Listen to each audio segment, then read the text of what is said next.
Hello students, hi Jani Alam sir. Once again come with new video, greenhouse effect and global warming. Student आज फिर से हम वापस आए हैं नया वीडियो लेके आप लोग का सामने। वो है green house effect, global warming. किसे कहता है ग्रीन हाउस इफेक्ट और क्या है ग्लोबल वार्मिंग, ये सारा वीडियो आप अंत तक देखिएगा और इसका मज़ा लीजिएगा।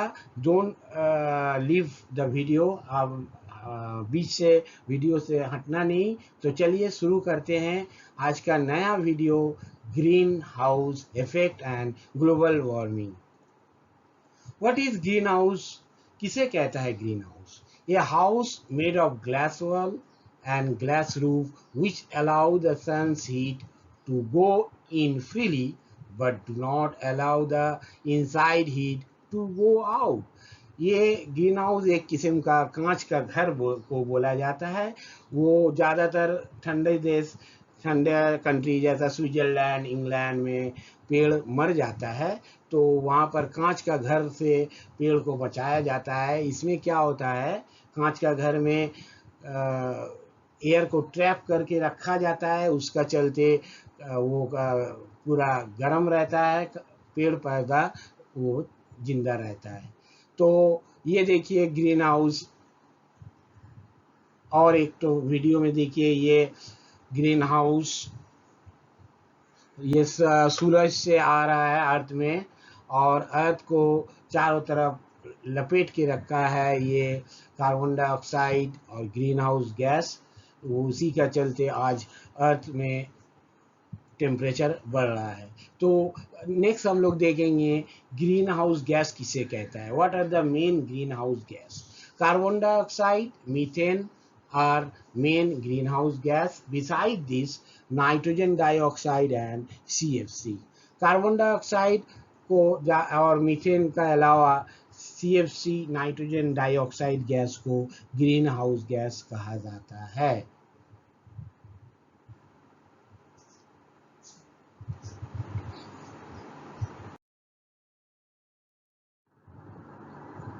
तो देखिए definition of green house effect, green house gas का संज्ञा। The atmosphere, a blanket above the earth, allow the infrared radiation of short wavelength from the sun to reach the earth to warm it, but it does not allow infrared radiation of long wavelength from the earth to escape to space. Retention of heat by the greenhouse gases in the atmosphere is called greenhouse effect। इसका मतलब है हम लोग का अर्थ को चारों तरफ ओढ़ के रखा है एटमॉस्फेयर, और एटमॉस्फेयर में सूरज से जो छोटा छोटा वेव लेंथ आता है वो अर्थ को गर्म करके रखता है। और जब वो इसको बोलता है इंफ्रारेड, ये इंफ्रारेड रेडिएशन लॉन्ग वेवलेंथ को अर्थ से स्पेस में नहीं जाने देता है। ये एटमॉस्फेयर अर्थ से ये रेडिएशन को बाहर जाने में नहीं देता है, उसी का चलते अर्थ गर्म हो जाता है। इसी को बोलता है ग्रीन हाउस इफेक्ट। ये देखिए नेचुरल ग्रीन हाउस इफेक्ट और एक तो होता है human enhance green house effect. Natural जो ग्रीन हाउस इफेक्ट होता है उसका सन से सोलर रेडिएशन आता है, अर्थ को गर्म करके रखता है और अर्थ से वो रेडिएशन निकल नहीं पाता है, ये हुआ नेचुरल। पर ह्यूमन ये ग्रीन हाउस इफेक्ट को बढ़ाता है कैसे करके? वो कार्बन डाइऑक्साइड गैस रिलीज करके, मीथेन या नाइट्रोजन डाइऑक्साइड, ये जो हम लोग का कारखाना से या गाड़ी के से निकलता है, उसी का चलते ये कार्बन डाइऑक्साइड या ग्रीन हाउस गैस एटमॉस्फेयर को गर्म करके रखता है। तो इसका नतीजा क्या है? The result of green house effect is global warming, यानी इसका नतीजा है दुनिया का टेम्परेचर बढ़ जाना। ग्लोबल वार्मिंग उसे कहता है। देखिए दुनिया का टेम्परेचर डे बाई डे बढ़ते जा रहा है, उसी का चलते आज दुनिया में हलचल मचा हुआ है, चाहे वो डिजीज़ का शक्ल में हो या सीज़न का शक्ल में हो। हर तरीके से ये दुनिया को हलचल मचा के रखा है। तो देखिए definition, what is global warming? Global warming is the undue rise in average temperature of Earth's near surface like air, ocean, etc. due to excessive greenhouse gases like carbon dioxide, methane, CH4, CFC, etc. हद से ज़्यादा अगर carbon dioxide या methane या CFC gas atmosphere में release होने से उसी का नतीजा होता है क्या? दुनिया का एवरेज टेम्परेचर बढ़ जाती है। इसी को बोलता है ग्लोबल वार्मिंग। अब चलिए देखिए ग्लोबल वार्मिंग का क्या है असर। Few effect of global warming. पहला देखिए मेल्टिंग ऑफ ग्लेशियर। हिमालय का चोटी आप लोग न्यूज़ में भी देख रहे सुनते होंगे, ये दिन ब दिन हिमालय का चोटी पिघलते जा रहा है ग्लोबल वार्मिंग का चलते। तो मेल्टिंग ऑफ ग्लेशियर होता है, उसका चलते बड़ा बड़ा सैलाब दिखाई देता है। नेक्स्ट देखिए सेकेंड इफेक्ट है क्लाइमेट चेंज। दुनिया का ग्लोबल वार्मिंग का चलते दुनिया में जो क्लाइमेट होता है, क्लाइमेट डे बाई डे बदलते जा रहा है। कभी बरसात ज़्यादा हो जा रहा है, कभी गर्मी ज़्यादा होता है, कभी ठंडा ज़्यादा हो जा रहा है। इसी को बोलता है क्लाइमेटिक चेंज। और तीसरा देखिए राइज इन ड्रॉट। ड्रॉट का मतलब है सूखा। खेती में सूखापंती आने से खेत में पेड़ पौधा ख़त्म हो जाता है। उसका नतीजा में क्या होता है? स्कैरसिटी ऑफ फूड होता है। और ये आप लोग न्यूज़ में सुने होंगे, सहारा जैसा डेजर्ट है वो दिन के दिन बढ़ते ही जा रहा है, वो ग्लोबल वार्मिंग का नतीजा है। अब चलते हैं देखिए फोर्थ कॉज डिजीजेस। और ग्लोबल वार्मिंग का फोर्थ इफेक्ट है बीमारी। तरह तरीका का बीमारी जैसा कोरोना वायरस हुआ और बहुत सारा डिजीजेस जो अभी लाइलाज है, वो ग्लोबल वार्मिंग का ही नतीजा है। अब चलिए पांचवा इफेक्ट है हरिकेन फ्रीक्वेंसी, यानी बहुत दिन का अंतर बड़ा बड़ा तूफान नज़र में आ रहा है। ये तूफान कि बहुत सारा नाम में आते जा रहा है, कभी आयला, कभी आमफान। तो ये तूफान दुनिया में बहुत जल्दी जल्दी आ रहा है। ये इसका कारण है ग्लोबल वार्मिंग। नेक्स्ट देखिए राइज ऑफ सी लेवल। समुंदर का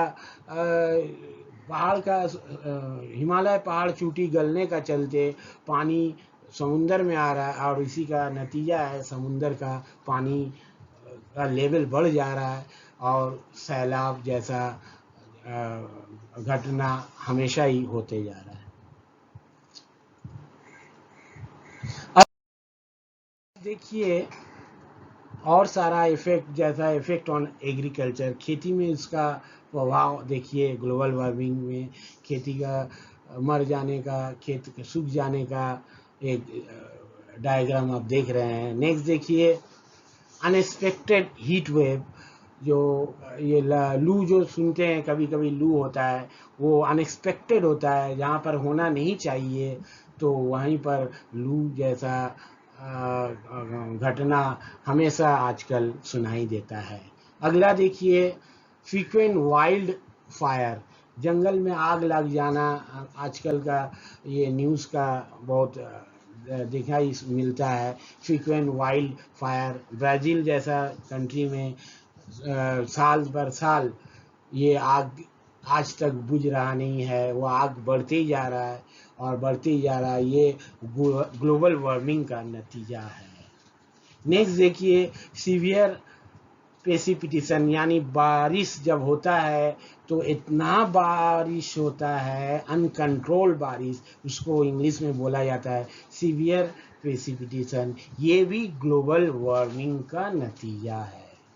और 11 नंबर देखिए, ग्लोबल वार्मिंग का फलस्वरूप लॉन्ग और शॉर्टर सीजन होता है। सीजन आजकल देखिएगा बहुत शॉर्ट पीरियड में होता है, ठंडी बहुत कम होता है और गर्मी भी बहुत ज़्यादा हो जा रहा है। ये जो उलट पालट हो रहा है ये ग्लोबल वार्मिंग का ही नतीजा है। और last but not least is the effect on crops. Global warming का सबसे महत्वपूर्ण असर है, ये देखिए खेती में, खेती सूख जाना, ये ग्लोबल वार्मिंग का एक नतीजा। अब चलिए देखते हैं how to check global warming, कैसे ग्लोबल वार्मिंग से बचना है। पहला देखिए रिसाइकिल मोर। हम लोग ज़्यादातर कागज़ प्लास्टिक का सामान को फेंक देते हैं, फेंकना नहीं है उसको, कबाड़ी वाला को बेच दीजिए ताकि वो फिर से इस्तेमाल कर सके। और ये जितना रिसाइकिल होने से वो पेड़ पौधा बचेगा, तो ज़्यादातर रिसाइकिल वाला सामान को यूज़ कीजिए। नेक्स्ट देखिए ड्राइवलेस।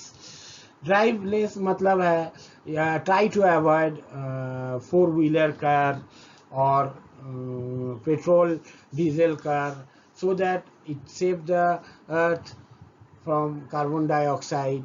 शॉर्ट डिस्टेंस जाना है तो आप 2 व्हीलर बाईसाइकिल से चलिए, हाँ अवॉइड कीजिए प्राइवेट कार को।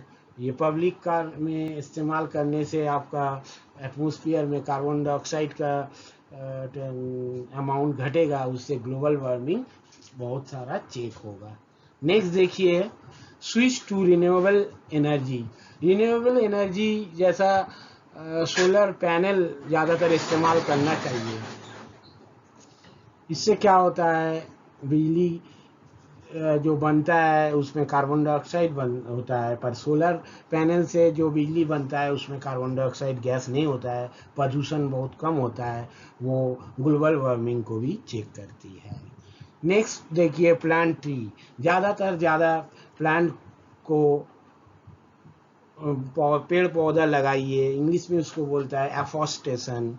एफॉरेस्टेशन जितना होगा, जितना पेड़ पौधा लगाइएगा उतना ही कार्बन डाइऑक्साइड गैस चेक होगा, कार्बन डाइऑक्साइड का लेवल घटेगा, और कार्बन डाइऑक्साइड गैस का लेवल जितना घटेगा उतना ग्लोबल वार्मिंग का पॉसिबिलिटी कम होएगा।